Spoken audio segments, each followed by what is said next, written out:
not even 0.5%. All right, so are you stuck working part-time? Here's how you could squeeze a little more out of that Scrooge of a boss. Force him to pay you extra if he dares change your schedule. A California congressman pushing new rules that would require bosses give their workers a faster heads up or they're going to have to pay up.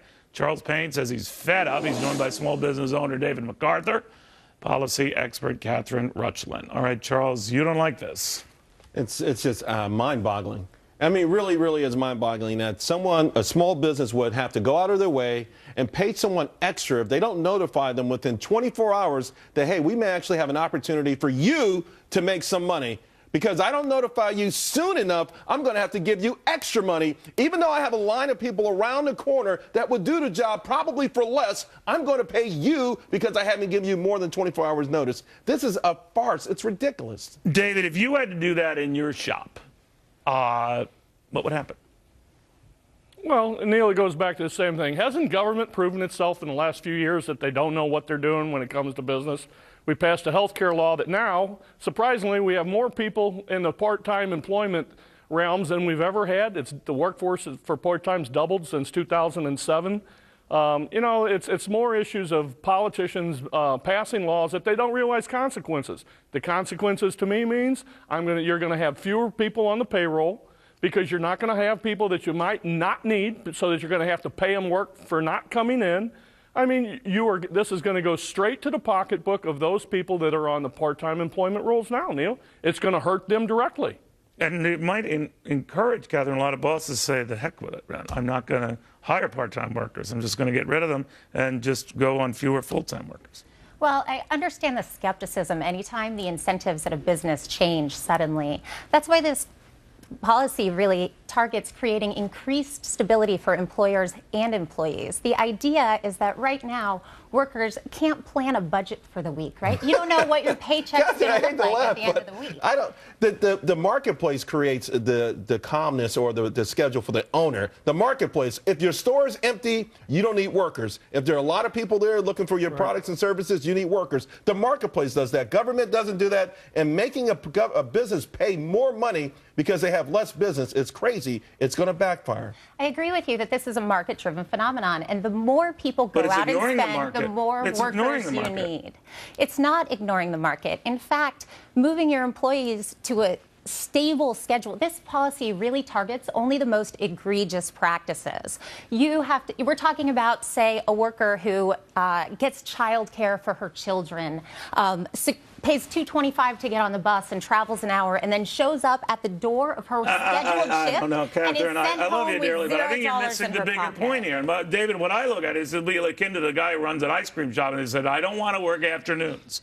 With the height of the ice cream business. It's when you're busy. That's exactly right. So the owner is left to say, all right, well, wait a minute, I run an ice cream business, and this is weird. You know, I'm all for this law if we can also add this little thing to it that says, when I don't have enough customers that come in the store this week because I had to pay the employee a little more money and I don't have enough money to pay the bills, dear provider of my flour and my sugar and everybody else, I don't have to pay your bill this week. Can we do that? Can we add that to there? Because where does this additional money come from? Would that be the market? No. What's the difference? Go ahead. Well, the case for this policy is actually to increase your employment of responsible long-term workers who are dedicated to your business. If you have a bona fide business reason... Aren't they lucky to have a job at all? Part-time or whatever?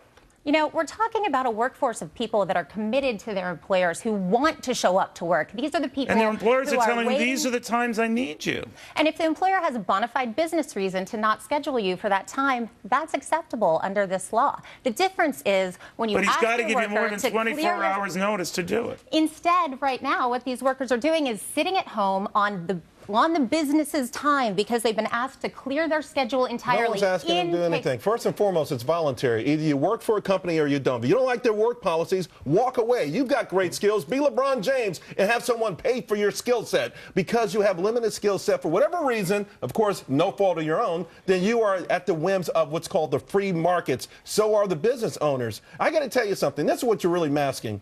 You're masking policies that are steeped in the same soil that have destroyed our economy.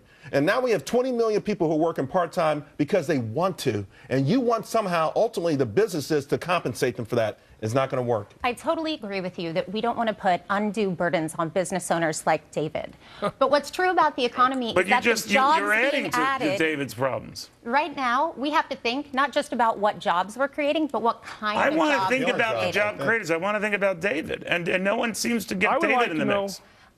David? I would like to know, so are we going to increase the size of the IRS to enforce this too?